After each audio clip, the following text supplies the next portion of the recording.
السلام علیکم ورحمۃ اللہ وبرکاتہ۔ الحمد للہ نحمده ونستعینه ونستغفره ونؤمن به ونتوکل علیہ ونعوذ باللہ من شرور انفسنا ومن سیئات اعمالنا من يهده الله فلا مضل له ومن يضلله فلا هادي له ونشهد أن لا إله إلا الله وحده لا شريك له ونشهد أن سيدنا ومولانا محمدا عبده ورسوله أما بعد فأعوذ بالله من الشيطان الرجيم بسم الله الرحمن الرحيم إذ قال الله يا عيسى إني متوفيك ورافعك إلي ومطهرك من الذين كفروا وجاعل الذين اتبعوك فوق الذين كفروا إلى يوم القيامة ثم إلي مرجعكم فأحكم بينكم فيما كنتم فيه تختلفون صدق الله مولانا العظيم وصدق رسوله النبي الكريم ونحن على ذلك لمن الشاهدين والشاكرين والحمد لله رب العالمين۔ میرے محترم دوستوں اور بزرگوں، مسلمانوں کے جو بنیادی عقائد ہیں اس میں ایک یہ عقیدہ بھی شامل ہے کہ حضور نبی کریم صلی اللہ علیہ وسلم سے ماقبل جتنے بھی انبیاء کرام مبعوث ہوئے ان سب پر ایمان رکھنا۔ الحمدللہ ہمارا سب پر ایمان ہے بھی۔ اب اس میں ایک تو یہی ہے کہ اجمالاً ایمان رکھنا، کہ ہمیں تمام کی تفصیل نہیں بتلائی گئی، بس اتنا ہی کہا گیا ہے کہ ماقبل جو بھی انبیاء ہیں ان پر ایمان لانا، وہ ہمارا عقیدہ ہے۔ البتہ جن کی تفصیل نازل کر دی گئی قرآن پاک کے اندر یا احادیث مبارکہ کے اندر، ان پر تفصیلاً ایمان رکھنا ضروری ہے، گویا کہ ان کا نام لے کر ایمان رکھنا ضروری ہے۔ اور ان میں سے بعض ہی وہ لوگ ہیں کہ جن کا ذکر قرآن پاک کے اندر ملتا ہے۔ اب جتنے بھی انبیاء کرام ماقبل آئے، آپ صلی اللہ علیہ وسلم سے پہلے مبعوث ہوئے، ان میں سب سے زیادہ ایک ہی نبی ہیں جن کی وضاحت قرآن پاک نے کی، جن کی تفصیل بیان کی، حتیٰ کہ ان کی ولادت کا ذکر ہے، ان کے معجزات کا ذکر ہے، ان کی تعلیمات کا ذکر ہے، ان کی وفات کا ذکر ہے، ان کے آسمانوں پر اٹھائے جانے کا ذکر ہے۔ تو یہ صرف ایک نبی ہیں جو حضرت عیسیٰ علیہ السلام ہے۔ اب چونکہ یہ ہمارے عقیدے کا ایک حصہ اس اعتبار سے ہیں کہ یہ آپ علیہ السلام سے پہلے مبعوث ہوئے، اور ایک اس اعتبار سے ہیں کہ انہوں نے دوبارہ بھی آنا ہے، تو یہ ہمارے بنیادی عقائد میں شامل ہے۔ اس وجہ سے ان کا بہت مفصل ذکر قرآن و حدیث میں ملتا ہے، حتیٰ کہ ان کی ولادت سے بھی پہلے جو عیسیٰ علیہ السلام کی جو نانی تھی، ان نانی جان نے جو نظر مانی تھی وہاں سے ذکر شروع ہوتا ہے کہ عیسیٰ علیہ السلام کی جو نانی تھی حضرت حنا، حضرت مریم علیہ السلام کی والدہ، اور حضرت مریم علیہ السلام کے جو والد تھے حضرت عمران۔ تو گویا کہ یہ سلسلہ یہاں سے شروع ہوتا ہے۔ ایک قرآن پاک کی ایک سورت ہے، اس کا نام بھی آل عمران ہے۔ تو مریم علیہ السلام کے والد تھے عمران، ان کی والدہ تھی حنا، تو وہاں سے سلسلہ شروع ہوتا ہے کہ انہوں نے نظر مانی کہ جو بھی میرے پیٹ میں حمل ہے تو میں اس کو اللہ تعالیٰ کے دین کے لیے وقف کر دوں گی، بیت المقدس کی خدمت کے لیے وقف کر دوں گی۔ جب انہوں نے جنا تو وہ بچی تھی، تو اس وقت انہوں نے یہ الفاظ کہے کہ انی نظرت، انہوں نے تو نظر مان رکھی تھی کہ جو بھی میرے پیٹ میں حمل ہے میں اس کو اللہ کی نظر کرتی ہوں، اور جب جنا تو وہ بچی نکلی، تو اب لازم بات ہے اس سے تو وہ نظر پوری نہیں ہو سکتی تھی۔ تو انہوں نے کہا کہ یہ تو میں نے بچی جن دی، وضعتها انثى، تو اللہ تعالیٰ نے جواب دیا واللہ عالم بما وضعت، ایک تو یہ جواب دیا، اور دوسرا فرمایا کہ ولیس الذکر کالانثی، کہ اگر بچہ آپ کو دے بھی دیتے تو اس کے وہ شان نہ ہوتی جو اس بچی کی شان ہے۔ تو گویا کہ بعض اوقات بیٹیاں ایسی رحمت ہوتی ہیں کہ وہ اللہ ہی جانتا ہے۔ اللہ تعالیٰ کی حکمت ہے کس کو بیٹے دینے ہیں، کس کو بیٹیاں دینی ہیں، کس کو بیٹے اور بیٹیاں دونوں دینے ہیں، اور کس کو کچھ بھی نہیں دینا۔ یہ اللہ تعالیٰ کی حکمت ہے ہر کام کے اندر۔ گویا کہ بیٹی بھی ہو تو یہ اللہ کی رحمت ہے، منہ نہیں بسورنا چاہیے، خوشی خوشی اللہ کی رحمت ہے، اللہ تعالیٰ فرما رہے ہیں۔ اور گویا کہ یہ ایسا جملہ اللہ تعالیٰ نے ارشاد فرمایا کہ قیامت تک کے لیے وَلَيْسَ الذَّكَرُ كَالْأُنثىٰ، کیونکہ ہم تو جانتے ہی نہیں نا، اگر جہاں ہم جو ہے نا بیٹا مانگ رہے، بیٹی ہو گئی، ہم بیٹا مانگ رہے تھے، پتہ نہیں اس بیٹے کے ساتھ کتنی مصیبتیں نازل ہوتی۔ تو اللہ تعالیٰ تو فرما رہے ہیں وَلَيْسَ الذَّكَرُ كَالْأُنثىٰ، کہ بیٹا تو میں دے دوں اس موقع پر تمہیں جو میں نے بیٹی دے دیا، اگر بیٹا دیتا تو پتہ نہیں کن کن آزمائشوں میں ڈال دیتا۔ تو بس ہر بیٹی کے وقت یہی جواب ہے وَلَيْسَ الذَّكَرُ كَالْأُنثىٰ،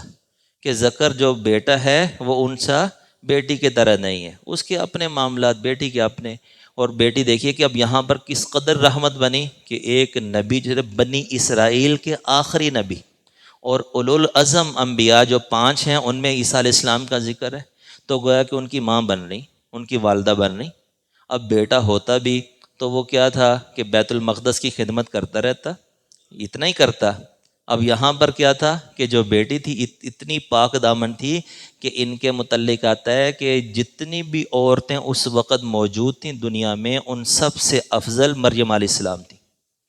وہ تو آپ علیہ السلام جب بعد میں زمانہ آیا تو پھر جو ہے نا یہ جو فضیلت تھی یہ منتقل ہوگی امت محمدیہ کی عورتوں میں سے ہر فاطمہ رضی اللہ تعالیٰ عنہا کی طرف۔ تو اس وقت کی جو موجود عورتیں تھیں ان میں سب سے افضل مریم علیہ السلام تھی، تو وہ کیسے جو ہے نا لڑکا ان کے برابر ہو سکتا تھا؟ تو گویا کہ یہاں سے نقشہ کھینچا ہے، اور پھر جو ہے نا ان کے پورا جو حمل کا واقعہ ہے کہ چونکہ پاک دامن تھیں، شادی کی نہیں، ہر جبرائیل آئے، پھونک ماری، حمل ٹھہر گیا، یہ سارا قصہ قرآن نے نقل کیا ہے۔ تو عیسیٰ علیہ السلام کی ولادت کا ذکر، اسی طرح ان کے معجزات کا ذکر، کہ معجزات کے اندر دیکھیے کہ ان کو جو معجزات عطا کیے گئے، معجزے کے اندر اصول یہ ہوتا ہے کہ جو اس وقت رواج چل رہا ہوتا ہے نا، لوگوں کے اندر معروف چیزیں ہوتی ہیں، انہی کے متعلقہ کامل ترین شکل نبی کو دے دی جاتی ہے۔ جیسے آپ صلی اللہ علیہ وسلم کے دور میں عربی بڑے عروج پر تھی، عربی کی فصاحت اور بلاغت بڑے عروج پر تھی، کہ جو دیہاتی تھے بدو وہ 100 شعر فی البدی کہہ دیتے تھے عربی کے اندر۔ یہ تو عالم تھا بدوؤں کا جو ان پڑھ ہوتے ہیں۔ اسی طرح بعض ایسے لوگوں کا بھی ملتا ہے کہ ان کی عربی بڑی فصیح تھی تو عربی کی فصاحت کی وجہ سے نبوت کا دعویٰ کر دیا انہوں نے۔ تو گویا کہ یہ عربی کی فصاحت بڑے عروج پر تھی، تو اللہ تعالی نے معجزہ بھی ایسا ہی دیا قرآن پاک۔ اب کفار کے بارے میں آتا ہے کہ وہ چھپ چھپ کر سنا کرتے تھے قرآن کو، کہ عجیب کتاب ہے، عجیب فصاحت، عجیب بلاغت، اس کی مثل نہیں لا سکتے تھے، ایمان بھی نہیں لاتے تھے، لیکن مانتے تھے کہ ہے عجیب کتاب۔ تو گویا کہ جو رواج چل رہا ہوتا ہے، عرف میں چل رہا ہوتا ہے، اسی کے متعلق معجزہ دیا جاتا ہے۔ عیسیٰ علیہ السلام کے دور کے اندر طب بڑے عروج پر تھی، میڈیکل یہ بڑے عروج پر تھی، بڑے بڑے نامور حکیم اس دور میں ہوئے ہیں۔ تو عیسیٰ علیہ السلام کو جو معجزات دیے گئے وہ بھی اسی طرح کے دیے گئے، کہ ابری الاکمہ والابرس، گویا کہ وہ ایسی جو لا علاج مرض تھے اس وقت، انی اخلق لکم من الطین کہیئت الطیر فانفخ فیہ فیکون طیرا باذن اللہ وابری الاکمہ والابرس واحیی الموتى باذن اللہ۔ ابرہ مادر زاد اندھا، اب میڈیکل جتنے بھی عروج پر ہو کہ اس وقت بھی اس کا یہ لا علاج مرض تھا کہ مادر زاد اندھا ہو اور اس کو آنکھیں مل جائیں، وہ بینا ہو جائے، یہ معجزہ تھا ان کا۔ اسی طرح ابرس کہ برس کا جو مریض ہوتا ہے، اب یہ جو پھل بحری ہوتی ہے اس کی ایک تفسیر پھل بحری سے بھی کی گئی ہے، اس طرح کا مرض ہوتا ہے، آج بھی اس کو لا علاج سمجھا جاتا ہے، اس وقت بھی لا علاج تھا، تو اس مریض کو ٹھیک کر دیتے۔ وَأُحْيِي الْمَوْتَى بِإِذْنِ اللَّهِ، اور یہاں تک کہ سب سے بڑھ کر کہ اس کا تو کوئی علاج ہے ہی نہیں، موت کا تو کوئی علاج ہے ہی نہیں، تو مردے کو بھی زندہ کر دیتے۔ تو یعنی کہ طب عروج پر تھی، میڈیکل عروج پہ تھی، تو ان کو معجزات بھی اسی کے متعلقہ دیے گئے۔ اب چونکہ یہ چیزیں ایسی ہوتی ہیں کہ ہر دور کے اندر جو ضعیف الاعتقاد قسم کے لوگ ہوتے ہیں، جن کے عقائد کمزور ہوتے ہیں، وہ کیا کرتے ہیں کہ وہ افراط و تفرید کا شکار ہو جاتے ہیں۔ کئی لوگ ایسے ہوتے ہیں کہ جن کے مزاج کے خلاف جا رہی ہے بات تو انہیں تو انکار ہی کرنا ہوتا ہے، جیسے یہودی لوگ تھے، ان کے جو ہے نا مفاد پر زد پڑ رہی تھی تو انہیں انکار ہی کرنا تھا، تو انہوں نے عیسیٰ علیہ السلام کا ویسے ہی انکار کیا، اور وہ تفرید پیدا ہوگی ان میں۔ اور افراد کیا ہے کہ زیادتی پیدا ہو جانا۔ اب جو کمزور قسم کے لوگ ہوتے ہیں، کمزور عقیدے ہوتے ہیں، وہ کیا ہوتا ہے کہ پھر وہ اس کو ولی سے بڑھا کر وہ اللہ تعالیٰ تک پہنچا دیتے ہیں، علیہ باللہ۔ تو ان کے معجزات تو تھے ہی، تو لوگوں نے کیا، جو ان کے جو متبعین تھے، عیسائی تھے، فرط محبت کے اندر انہوں نے کیا کام کیا کہ ان کو اللہ ہی بنا دیا، علیہ باللہ۔ تو قرآن پاک نے اس کی تردید کی، لقد کفر الذین قالوا ان اللہ هو المسیح ابن مریم، کہ یہ تو معجزات تھے۔ معجزات تو نبی کی تصدیق کے لیے ہوتے ہیں، حق و باطل کے درمیان فرق کرنے کے لیے ہوتے ہیں، یہ تو ہر نبی کو دیے جاتے ہیں۔ تو اس کا مطلب یہ تھوڑی علیہ باللہ کہ ان کو وہاں سے اٹھا کے ان کی شان اس طرح سے بیان کی جائے کہ ان کو اللہ کے برابر کر دیا جائے۔ گویا کہ قرآن قیامت تک کے لیے یہ کام کوئی بھی لوگ بندہ کرے، کوئی بھی نظریے کے لوگ کریں، حتیٰ کہ مسلمان ہی کیوں نہ کریں، اس کو اہل باطل میں شمار کیا جاتا ہے اور اس کو بے بنیاد قرار دیا گیا۔ جیسے بعض لوگ ہیں علیہ باللہ، آپ صلی اللہ علیہ وسلم کی وہ شان اس طرح سے بیان کریں گے کہ اللہ تعالیٰ کی صفات حضور میں ثابت کر دیتے ہیں، علیہ باللہ، کہ اللہ کے برابر کر دیا، اللہ تعالیٰ کی صفات حضور میں ثابت کر دی۔ بھئی وہ نبی ہیں، تمام مخلوق میں بڑھ کر ہے، بلکہ خدا کے بعد درجہ ہی ان کا ہے، آپ علیہ السلام کا، لیکن اس کے باوجود اللہ تعالیٰ کی کوئی صفت نبی کے اندر ثابت کرنا یہ کبیرہ گناہ ہے۔ بعض اوقات بندہ شرک تک پہنچ جاتا ہے،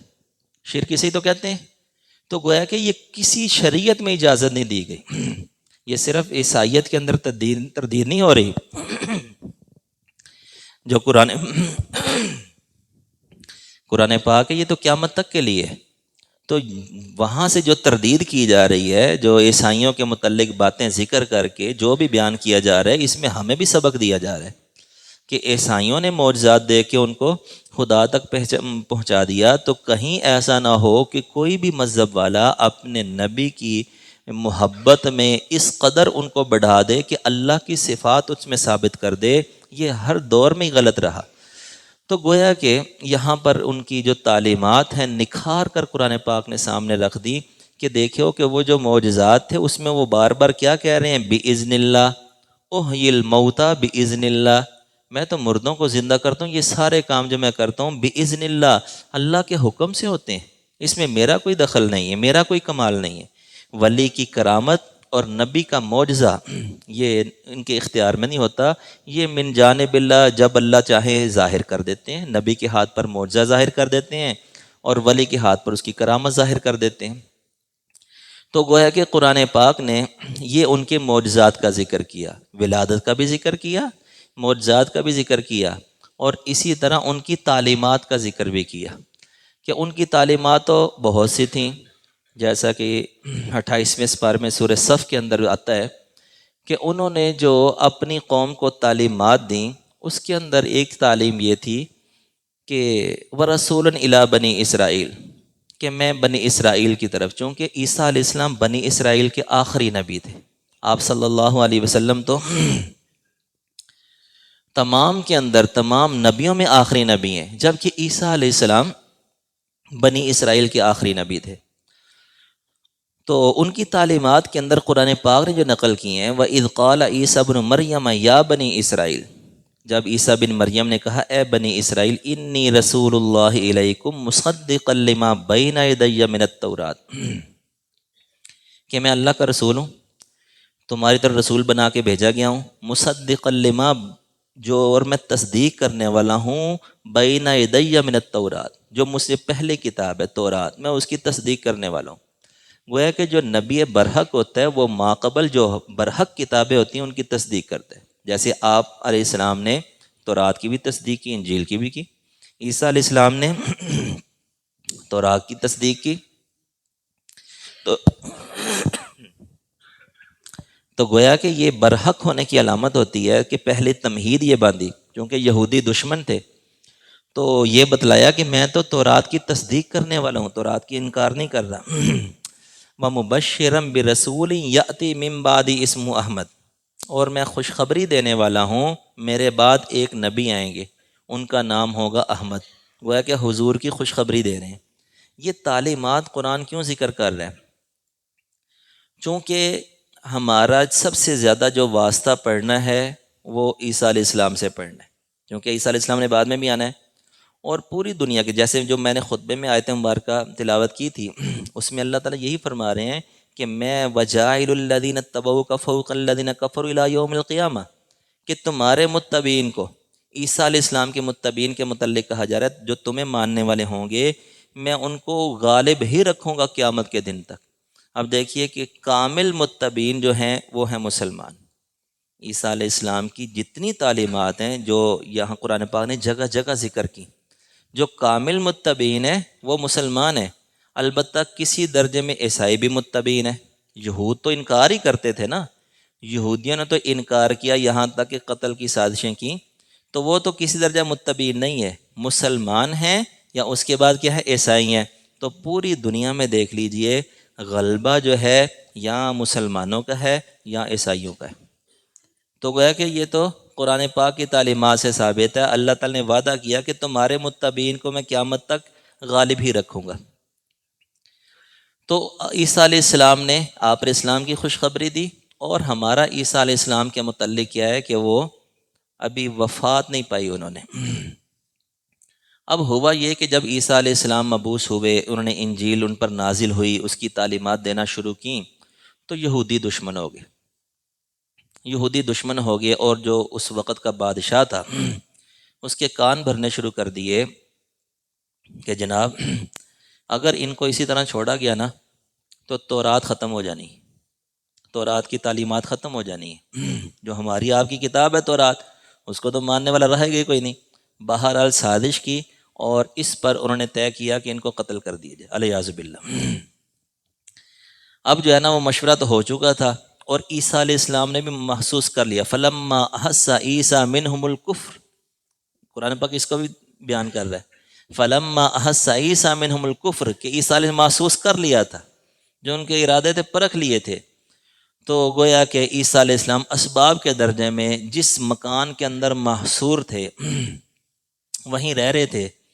کہ یہ وہاں تک بھی پہنچ گئے۔ تو اللہ تعالیٰ نے جو قرآن پاک کے اندر آیت نازل کی وہ یہ الفاظ استعمال کیے، انی متوفیک و رافعک الیہ۔ اب مقصد یہ ہے کہ یہاں پر دیکھیے کہ جس طرح عیسائیوں کے باطل نظریات کو قرآن نے ختم کیا نا، صحیح نظریات بیان کیے کہ عیسیٰ علیہ السلام کے متعلق یہ عقائد رکھنے چاہیے، اسی طرح قادیانی جو شبہات اور وسوسے ڈالتے ہیں مسلمانوں کے دلوں میں، اس کا بھی رد کیا یہاں پر۔ اب عیسائی دیکھیے عیسائیوں تو افراد سے کام لیا نا، ان کو اللہ تک بنا دیا، الیاذ باللہ۔ اب قادیانیوں نے کیا کیا کہ قادیانی کا پہلا دعویٰ کیا تھا کہ اس نے جو ہے نا مسیح مسیح ہونے کا دعویٰ کیا۔ مسیح مسیح ہوتا ہے، ایک ہوتا ہے عین مسیح،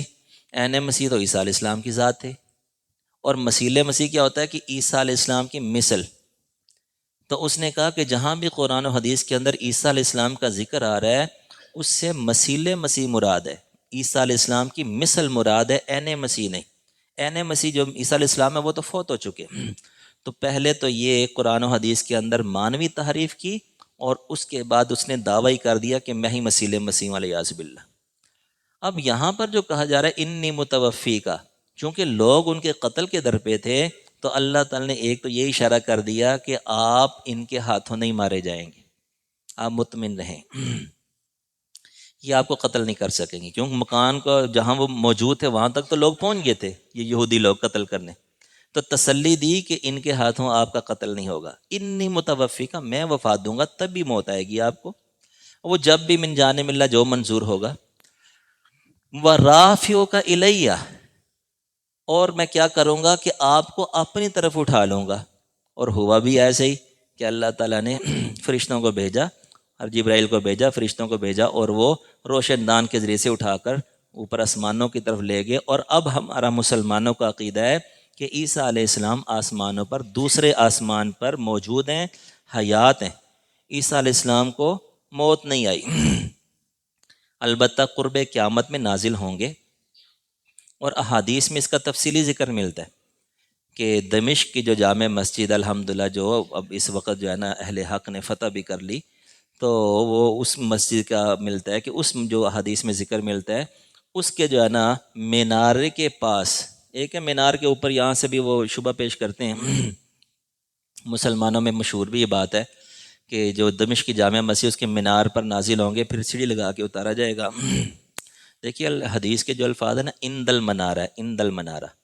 کہ جو جامع مسجد ہے دمشقی، اس کے مینار کے پاس جو ہے نا وہ فرشتوں کے ذریعے سے اتریں گے۔ تو اگر بہرحال مینار کے اوپر بھی ہوں اور سیڑھی لگا کے اتار لیا جائے تو اس میں بھی کئی حکمتیں ہو سکتی ہیں، لیکن جو حدیث کے الفاظ ہیں مینار کے پاس ہے، علل منار، منار کے نہیں ہے کہ منار کے اوپر نازل ہوں گے۔ تو ہمارا عقیدہ ہے کہ وہ عیسیٰ علیہ السلام قرب قیامت میں دوبارہ تشریف لائیں گے۔ اب یہاں پر جو ہے نا یہ شبہ ڈالتے ہیں کہ ایک طرف تم کہتے ہو کہ آپ علیہ السلام آخری نبی ہیں، اور دوسری طرف تمہارا عقیدہ یہ ہے کہ عیسیٰ علیہ السلام بھی آئیں گے، تو دونوں باتوں میں تضاد ہے۔ اور وہ کہتے ہیں ہمارا جو عقیدہ ہے، ہم کہتے ہیں کہ فوت ہو گئے، ہماری باتوں میں تضاد نہیں، الیاذ باللہ، چونکہ وہ ختم نبوت کے معنی بھی تحریف کر جاتے ہیں، تو کہتے ہیں ہم ختم نبوت کو ہی مان رہے ہیں، عیسیٰ علیہ السلام کو ہی مان رہے ہیں، اور تم جو عقیدہ بیان کر رہے ہو کہ عیسیٰ علیہ السلام آئیں گے، اور ادھر کہتے ہیں حضور آخری نبی ہیں، تو دونوں میں تضاد ہے۔ اس کو جو ہے نا آپ صلی اللہ علیہ وسلم نے ایک مثال دے کے سمجھایا، اس شبے کو بھی رد کیا حضور نے، کہ آپ علیہ السلام نے فرمایا، ایک حدیث میں آتا ہے جس کا مفہوم ہے کہ ایک ہی عمارت ہے، ایک بہت خوبصورت محل ہے، لوگ اس کا طواف کر رہے ہیں، چکر لگا رہے ہیں، اور ایک اینٹ کی جگہ خالی ہے، تو جو بھی لوگ طواف کر رہے ہیں نا، چکر لگا رہے ہیں، کہتے ہیں کتنا خوبصورت محل ہے، کتنا خوبصورت مکان ہے، یہ اگر ایک اینٹ جو خالی ہے نا، یہ بھی یہاں لگی ہوتی نا، تو کتنا یہ اس کے حسن میں اضافہ ہو جاتا، یہ محل بالکل کامل اور مکمل ہو جاتا۔ تو حضور نے فرمایا کہ میں وہ آخری اینٹ ہوں،